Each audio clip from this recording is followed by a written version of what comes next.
بسم اللہ الرحمن الرحیم۔ السلام علیکم۔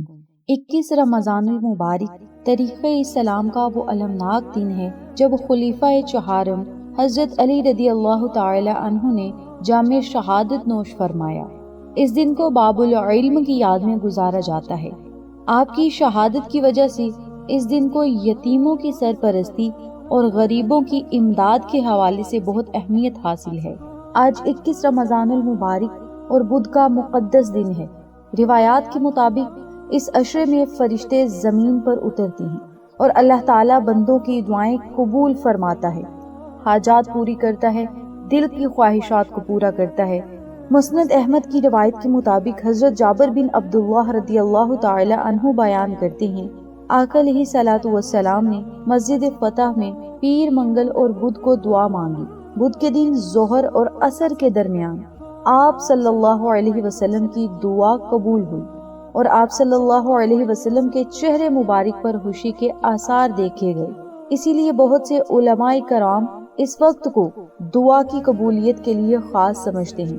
آج کے دن آپ بھی ظہر اور عصر کے درمیان جو اعمال بتائے جائیں، جو اذکار بتائے جائیں، ان اذکار کو ضرور کیجیے گا اور ویڈیو کو اسکپ نہ کیجیے گا، ویڈیو کو آخر تک ضرور دیکھیے گا تاکہ آپ کو ایک ایک پوائنٹ کی اچھی طرح سمجھ آئے اور آپ اس وظیفے کے ہر لفظ سے، ہر پوائنٹ سے فائدہ اٹھا سکیں۔ میری پیاری بہنوں اور میرے پیارے بھائیوں، اللہ تعالیٰ کے پاک کلام میں ویسے بھی بڑی طاقت ہے، لیکن خاص دنوں میں جب آپ ان اعمال کو کریں گے، ان قرآنی تسبیحات کو پڑھیں گے، ان اذکار کو کریں گے، تو اللہ رب العزت کی رحمت جوش مارے گی اور آپ کا ہر بگڑا ہوا کام بنتا چلا جائے گا۔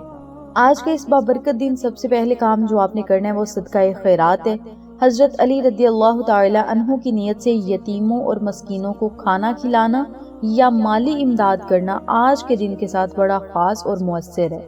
نمبر 2 پہ آج کے دن جتنا زیادہ ہو سکے استغفر اللہ کی کوئی دعا پڑھ لیں، استغفر اللہ پڑھ لیں، یعنی اپنے گناہوں سے آج کے دن معافی ضرور مانگیں، اور جو بھی آپ کی حاجت ہے، مراد ہے، خواہش ہے، آج بدھ کے دن ظہر سے عصر کے درمیان خاص طور پر اپنے مقدر اور حاجت کے لیے گڑ گڑا کر رب تعالیٰ کے حضور دعائیں کریں، التجائیں کریں۔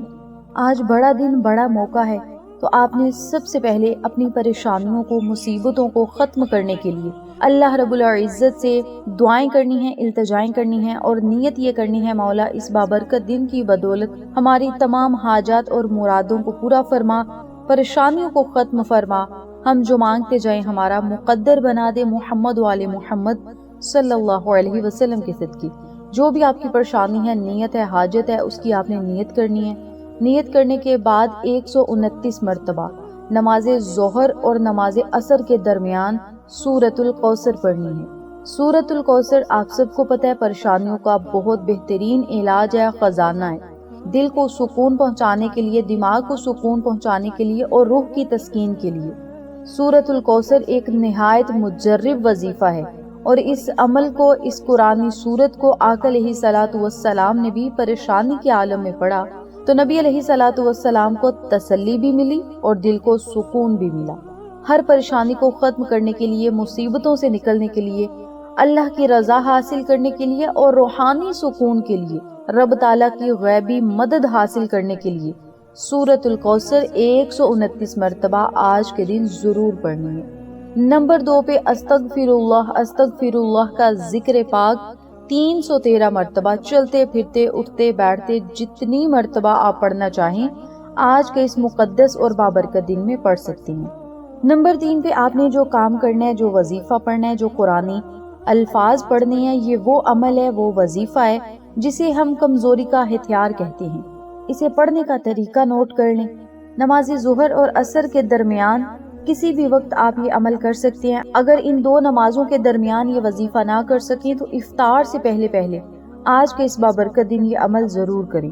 آپ نے اپنے ذہن میں اپنی پریشانی کو رکھنا ہے، اپنی حاجت کو رکھنا ہے، مشکل کو رکھنا ہے، جس نے آپ کا جینا مشکل کیا اس کا تصور بھی اپنے ذہن میں رکھنا ہے، اور پھر پورے یقین کے ساتھ ان کلمات کو اپنی زبان پر جاری کرنا ہے۔ 100 والی آپ نے تسبیح پکڑنی ہے اور تسبیح کے ہر دانے پر آپ نے یہ وظیفہ کرنا ہے۔ 100 بار کی گنتی آپ کے لیے جنت کے خزانوں کے 100 دروازے کھلوا دے گی۔ میری پیاری بہنوں اور میرے پیارے بھائیوں، آپ نے 100 مرتبہ صرف ایک تسبیح لا حول ولا قوت الا باللہ ان کلمات کو پڑھنے، جو جنت کے خزانوں میں سے ایک خزانہ بھی ہے۔ اگر آپ رزق اور دولت کے لیے پریشان ہیں، گھر میں بے برکتی ہے، تنگ دستی ہے، حالات بڑے خراب ہیں، زندگی بڑی خراب ہے، یا آپ بیرون ملک ہے، آپ کا کام نہیں چل رہا، یا پاکستان میں ہے، آپ کا کام نہیں چل رہا، یا کوئی بھی آپ کا مسئلہ ہے رزق اور دولت کے حوالے سے، کاروبار کے حوالے سے، تو آپ نے اس مقصد کی نیت کرنی ہے اور 100 مرتبہ لا حول ولا قوت الا باللہ العلی العظیم پورا بھی پڑھ سکتے ہیں۔ لا حول ولا قوت الا باللہ ان کلمات کو بھی پڑھ سکتے ہیں۔ یہ ایسے جلالی کلمات ہیں جنہیں جنت کا خزانہ تو کہا گیا، لیکن ان کلمات کو 100 مرتبہ پڑھنے سے آپ کے لیے 100 جنت کے خزانوں کے دروازے کھول دیے جائیں گے۔ تو اگر آپ جنت کے خزانے حاصل کرنا چاہتے ہیں، اللہ کی غیبی مدد حاصل کرنا چاہتے ہیں، کامیابیوں کو اپنا مقدر بنتا ہوا دیکھنا چاہتے ہیں، تو آپ نے صرف 100 مرتبہ ان کلمات کو پڑھنا ہے۔ اول آخر 3 مرتبہ درود پاک ضرور پڑھیں، پھر اللہ رب العزت سے خصوصی دعا کریں۔ اللہ تعالیٰ اس بابرکت دن کے وسیلے، حضرت علی علیہ السلام کے وسیلے ہماری تمام مشکلات کو آسان کرے گا، حاجات کو پورا کرے گا، ہماری زندگی اور حالات کو آج کے دن ضرور بدلے گا۔ دوستو، بھائیوں اور بہنوں، آج میں نے آپ کو 21 رمضان المبارک کے وہ 3 خاص وظیفے بتا دیے ہیں جو آپ کی زندگی کو بدل سکتے ہیں، حالات کو بدل سکتے ہیں، مقدر کو 4 چاند لگا سکتے ہیں۔ یاد رکھیں، یہ صرف الفاظ نہیں، یہ صرف وظائف نہیں، یہ آپ کے رب تک پہنچنے کا رستہ بھی ہے۔ اللہ سے دعا ہے رب تعالی ہم سب کی آج کی اس پکار کو قبول و منظور فرمائے اور ہمیں تاک راتوں میں اپنی مغفرت نصیب فرمائے۔ کامنٹ سیکشن میں 1 مرتبہ آمین لکھنا نہ بھولیے گا اور دوسروں کے لیے بھی دعا ضرور کیجیے گا۔ اللہ تعالی ہم سب کا حامی و ناصر ہو۔ انشاءاللہ پھر کسی نئے وظیفے یا انفارمیٹیو ویڈیو کے ساتھ آپ کی خدمت میں حاضر ہوں گے۔ تب تک کے لیے اپنا اور اپنے اس چینل کا بہت زیادہ خیال رکھیے گا۔ میں تو آپ کو اپنی دعاؤں میں یاد رکھتی ہوں، آپ سب بھی اپنی بہن کو خصوصی دعاؤں میں اور دل کے کسی کونے میں ضرور یاد رکھیے گا۔ ویڈیو انفارمیٹیو لگی ہو تو ویڈیو کو لائک کر دیں، شیئر کر دیں، چینل کو سبسکرائب کر دیں، بیل آئیکن کو ضرور پریس کریں تاکہ میری تمام ویڈیوز کی اپڈیٹ آپ تک بآسانی پہنچ سکے۔ انشاءاللہ پھر کسی نئے وظیفے یا اچھی معلومات کے ساتھ آپ کی خدمت میں حاضر ہوں گے۔ تب تک کے لیے اجازت دیں، اللہ نگہبان۔